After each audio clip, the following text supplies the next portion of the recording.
High guys welcome back to my channel welcome back new another video. তোমরা যে আজকের এই আমার মেকআপ ভিডিওটা দেখছো সেটা কেউ কিন্তু স্কিপ করো না। খুব ভালো দুর্গা পুজোর মধ্যে একটা এই ধরনের মেকআপ লুক তোমরা করে নিতে পারবে আমার ভিডিওটা দেখলে। ফার্স্টেই আমি ইউজ করে নিয়েছি ডাবার গোলাবেরি রোজ ওয়াটার। আর এই যে ডাবার গোলাবেরি রোজ ওয়াটারটা আমি ইউজ করেছি এটার দাম মাত্র কিন্তু 15 রুপিস। তোমরা কিন্তু অ্যাফোর্ডেবল প্রাইসের মধ্যেই এই গোলাপ জলটা পেয়ে যাবে। তারপর আমি ইউজ করে নিলাম হলো অ্যালোভেরা জেল। অ্যালোভেরা জেল কিন্তু তোমরা মোটামুটি জানোই মোটামুটি 50 থেকে 100 টাকার মধ্যে অ্যালোভেরা জেল অ্যাফোর্ডেবল প্রাইসের মধ্যে পাওয়া যায়। তারপর আমি ইউজ করলাম ল্যাকমির এই ময়শ্চারাইজারটা যেটার দাম কিন্তু 60 রুপিস। খুব ভালো ময়শ্চারাইজার, খুব সুন্দর একটা স্মেলও আছে। তোমরা চাইলে এইটা ছাড়াও নিজেদের পছন্দ মতো যে কোনো ময়শ্চারাইজার যেটা তোমরা ডেলি ইউজ করো সেটাও কিন্তু ইউজ করে নিতে পারবে। তাহলে ফার্স্ট যে স্কিন কেয়ারগুলো আমি করলাম মেকআপটাকে বসানোর জন্য এই কটা স্কিন কেয়ার কিন্তু খুব ইম্পর্টেন্ট। তারপর আমি কিন্তু একটা প্রাইমারও ইউজ করে নিয়েছি, ব্লু হেভেনের প্রাইমার। তারপর আমি মেকআপ স্টার্ট করব। মেকআপটাকে করার জন্য আমি ল্যাকমি সিসি ক্রিম ইউজ করছি, তোমরা দেখতেই পাচ্ছ। তোমরা যদি ল্যাকমি সিসি ক্রিম ছাড়াও অন্য কোনো ফাউন্ডেশনের ওপর মেকআপ লুক বা বিবি ক্রিমের ওপর মেকআপ লুক দেখতে চাও কমেন্ট বক্সে জানাতে পারো। আমি যে ল্যাকমি সিসি ক্রিমটা ইউজ করলাম সেটা কিন্তু আগে হাতে নিয়ে নিয়েছি অল্প পরিমাণ, তারপর সেখানে বিউটি ব্লেন্ডার দিয়ে হাত থেকে নিয়ে আমি মুখে অ্যাপ্লাই করছি। সরাসরি যদি আমি মুখে ল্যাকমি সিসি ক্রিম অ্যাপ্লাই করার পর ব্লেন্ড করি তাহলে মেকআপটা বসে যাওয়ার চান্স থাকে, ডটগুলো মিক্স হতে চায় না। তাই হাতে অল্প পরিমাণ ল্যাকমি সিসি ক্রিমটাকে ব্লেন্ড করে নিয়ে তারপর সেটা ফেসে অ্যাপ্লাই করবে। দেখো খুব সুন্দরভাবে ব্লেন্ড হয়ে যাবে। যারা বিগিনার আছো, যাদের মুখে অনেকটা লোম আছে মানে ফেশিয়াল হেয়ার রিমুভ করতে ভয় পাচ্ছ, তারাও যদি এইভাবে বেস মেকআপটা করো তাহলেও কিন্তু হয়ে যাবে। এবার হলো আমি ইউজ করছি কনসিলার। আমি যে কনসিলারটা ইউজ করছি এটার নাম হলো সুইস বিউটি কনসিলার। আমি চোখের আইলিটে এবং আমার আইব্রোটাকে কাট করার জন্য এই কনসিলারটাকে ইউজ করছি। যেহেতু আমার আইব্রোটা বিগিনারদের মতন তাই কিন্তু অবশ্যই কাট করার প্রয়োজন আছে। কাট করলে কি হয়, আইব্রোটাকে দেখতে অনেকটা বেশি সুন্দর লাগে আর শার্প লাগে। যাদের আইব্রো বিগিনারদের মতন বা তোমরা আইব্রো ফ্ল্যাগ করো না তারা কিন্তু ঠিক আমার মতন কাট করে নিতে পারো। অনেক ছোট ছোট মেয়েরাই আছে বা বোনরা আছে যারা আইব্রো এখনও ফ্ল্যাগ করোনি, তারা এইভাবে কিন্তু দেখে দেখে কাট করে নিতে পারবে। এবার আমি পুরো কনসিলারটাকে সুন্দর করে ব্লেন্ড করে নেব। কোনো রকম টেনে টেনে আমি ব্লেন্ড করব না, আস্তে আস্তে ড্যাব ড্যাব করে প্রত্যেকটা কনসিলার ব্লেন্ড করার চেষ্টা করব। যখনই কিনা আমি টেনে টেনে ব্লেন্ড করার চেষ্টা করব তখনই কিন্তু জিনিসটা কেকি হওয়ার চান্স থাকে আর তোমাদের প্রত্যেকটা লোম কূপে আটকে যাওয়ার চান্স থাকে। তখনই তোমরা বলবে মেকআপটা দিদি কেকি হয়ে গেছে। তাই প্রত্যেকটা জিনিস ড্যাব ড্যাব করেই মিক্স করার চেষ্টা করবে। যারা বিগিনার আছো বিউটি ব্লেন্ডারটা ফার্স্ট কিনেই বুঝতে পারো না যে কিভাবে ইউজ করব বা ইউজ করার পর দেখছো ব্লেন্ড হচ্ছে না, তাদেরকে বলবো বিউটি ব্লেন্ডারটা অবশ্যই 1 ঘন্টা আগে অল্প পরিমাণ ধুয়ে নিয়ে বিউটি ব্লেন্ডার থেকে জলটা পুরোটাই কিন্তু বের করে নিতে হবে। তারপর যে আদো আদো ভেজা বিউটি ব্লেন্ডার সেটা দিয়ে প্রত্যেকটা জিনিস ব্লেন্ড করতে হবে। এবার আমি করে নেব মেকআপটাকে সেট। মেকআপটাকে সেট করার জন্য আমি ইউজ করে নিয়েছি ল্যাকমি ফেস পাউডার।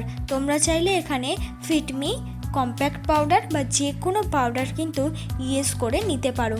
যেহেতু আমার ল্যাকমি ফেস পাউডারটাই ভালো লাগে, আমি একটু ল্যাকমি ফেস পাউডারটা পাউডারই বেশ কিনেছি, কম্প্যাক্ট কিনিনি। কারণ হলো আমার একটু স্কিনটা প্রবলেমেটিক, তাই জন্য এই ধরনের পাউডারটাই ইউজ করতে আমি চেষ্টা করি। সুন্দর করে সেট হয়ে যাওয়ার পর আমি ঝেড়ে নিয়েছি পাউডারটা। এবার আমি করে নেব আইব্রোটাকে ড্র করার জন্য আমার হাতে যে আইব্রো পেন্সিলটা দেখছো ঠিক আমি ওই আইব্রো পেন্সিলটাই ব্যবহার করব। প্রথমে স্কুলি ব্রাশ দিয়ে আমার আইব্রোটাকে সুন্দর করে কিন্তু কম করে নিয়ে নিচের দিকটা আইব্রোর যে নিচের দিকটা পুরোটা কিন্তু এই আইব্রো পেন্সিল দিয়ে ড্র করব। সামনে কোনো জায়গা ছাড়বো না, একদম পুরোটাই ড্র করব। আমি যে আইব্রো পেন্সিলটা ইউজ করছি এটার শেডটা কিন্তু লাইট ব্রাউন। এবার দেখো ঠিক ওপরে যে আমি আইব্রোটা ড্র করছি সেটা কিন্তু আমি পুরোটা ড্র করছি না, সামনের দিকে অল্প পরিমাণ ছেড়ে তারপর ড্র করছি। ঠিক এমনভাবেই দুটো আইব্রো ড্র করে নেব, তাহলেই দেখবে আমাদের আইব্রোটা দেখতে ন্যাচারাল লাগছে। অবশ্যই আইব্রো ড্র হয়ে যাওয়ার পর কোম করাটা কিন্তু মাস্ট, তোমরাও কিন্তু কোম করতে একদমই ভুলবে না। এবার হলো আমার মুখটাকে করে নিচ্ছি কন্ট্যুর। মুখটাকে কন্ট্যুর করার জন্য আমি ইউজ করছি মার্সের কন্ট্যুর শেড। এক্ষেত্রে তোমরা যে কোনো ব্রাউন রঙের আইশ্যাডো দিয়ে মুখটা কন্ট্যুর করে নেবে। অনেক বিগিনাররাই আছো বা বোনরা আছো, সব কিছু কেনো কিন্তু এই কন্ট্যুরটা কেনো না, তাদেরকে বলবো অল্প পরিমাণ হাতে বা ব্রাশে ব্রাউন রঙের শেড নিয়ে তোমরা কন্ট্যুর করে নিতে পারবে। ঠিক এমনভাবেই আমি নাকটাকেও কিন্তু কন্ট্যুর করে নিচ্ছি। নাকটাকে যে কন্ট্যুর করলাম অবশ্যই বিউটি ব্লেন্ডার দিয়ে ব্লেন্ড করেছি। কন্ট্যুরের সাথে মিক্স করেই আমি লাগিয়ে নিচ্ছি ব্লাশ। আমি ইউজ করছি মার্সেরই ব্লাশ। এক্ষেত্রে খুব বেশি ব্লাশ আমি ইউজ করব না, এটা তোমাদের নিজের ওপর চয়েস, তোমরা কম বা বেশি ব্লাশ কিন্তু অ্যাপ্লাই করতে পারো। আমি বলবো লাইটের মধ্যে কিছু অ্যাপ্লাই করো, ভালো লাগবে। এবার হলো বেস মেকআপটা আমি আগে কমপ্লিট করতে চাই। বেস মেকআপটাকে কমপ্লিট করার জন্য আমি হাইলাইটার দিয়ে পুরো বেস মেকআপটাকে কমপ্লিট করে নিলাম। তারপর এই হাইলাইটার অ্যাপ্লাই করার পর আমি অ্যাপ্লাই করব আই মেকআপ। খুব বেশি হাইলাইটার ইউজ করছি না, দেখো একদম কম পরিমাণ হাইলাইটার দিয়ে কিন্তু আমি আমার মেকআপটাকে কমপ্লিট করছি। খুব বেশি প্রোডাক্ট ইউজ করার কোনোভাবেই দরকার নেই। এবার আমি করে নেব আই মেকআপ। আই মেকআপ করার জন্য যেহেতু আমার শাড়ির রঙটা পিঙ্কিশ বা পিঙ্ক কালার বলতে পারো, তাই আই মেকআপটাও পিঙ্কের ওপরই করব। আজকালকার জেনারেশনে কেউই ডিপ আই মেকআপ করতে চায় না, একদম লাইটের ওপরই করতে চায়, বিশেষ করে কোনো জায়গায় ঘুরতে গেলে। শুধুমাত্র বিয়েতেই ডিপ আই মেকআপ করে, তো এই ক্ষেত্রে আমি একদম লাইট আই মেকআপ কিন্তু অ্যাপ্লাই করলাম। কোনো রকম কোনো দুটো শেড আমি ইউজ করিনি, একটা যে পিঙ্ক কালার শেডটাকে দিয়েই একটা খুব সুন্দর আই মেকআপ হয় সেটাই তোমাদেরকে ক্রিয়েট করে দেখাচ্ছি। এবার আমি লোয়ার লাইনেও কিন্তু সুন্দর করে এই পিঙ্ক শেডটাই ইউজ করে নিচ্ছি। পিঙ্ক শেডটা কিন্তু চোখের নিচু অ্যাপ্লাই করা দরকার। এবার আমি ইউজ করে নিচ্ছি কাজল। আমি যে কাজলটা ইউজ করছি এটা হলো ব্লু হেভেনের কাজল। ঠিক আমার কাছে 80 টাকা নিয়েছিল। তোমরা এক্ষেত্রে নিজেদের পছন্দ মতো যে কোনো কাজল ইউজ করতে পারো। কাজলটা ইউজ করে নেওয়ার পর এবার আমি ব্রাশ দিয়ে কাজলটার সাথে যে আইশ্যাডোটা কাজলটার আগে অ্যাপ্লাই করেছিলাম দুটোকে মিক্স করার চেষ্টা করছি। কাজল খুব বেশি অ্যাপ্লাই করা যাবে না, অল্প পরিমাণ অ্যাপ্লাই করতে হবে আর সেটাকে আস্তে আস্তে ব্লেন্ড করতে হবে। এবার আমি অ্যাপ্লাই করে নিচ্ছি আইলাইনার। আমি ইউজ করছি ল্যাকমে আইলাইনার। এখানে তোমরা নিজেদের পছন্দ মতো যে কোনো আইলাইনার ইউজ করতে পারো। যেহেতু বিগিনারদের কাছে ল্যাকমে আইলাইনারটা বেশি থাকে তাই আমি এটাই ইউজ করে দেখালাম। এবার আমি ইউজ করে নেব হলো মাস্কারা। আমি যে মাস্কারাটা ইউজ করছি সেটা হলো ব্লু হেভেনের মাস্কারা। এক্ষেত্রে তোমাদের পছন্দ মতো যে কোনো মাস্কারা ইউজ করতে পারো। অনেক সময় বিগিনাররা মাস্কারা কিনতেও ভুলে যায়, তো এই ক্ষেত্রে আইলাইনার তুলিটা দিয়েও ইজিলিভাবে মাস্কারার মতন পরা যায়। আইলাইনার তুলিটা দিয়েও 2 থেকে 3 কোট ইউজ করলে পুরো মাস্কারার মতনই এফেক্ট চলে আসে। এবার আমি পরে নিচ্ছি হলো লিপস্টিক।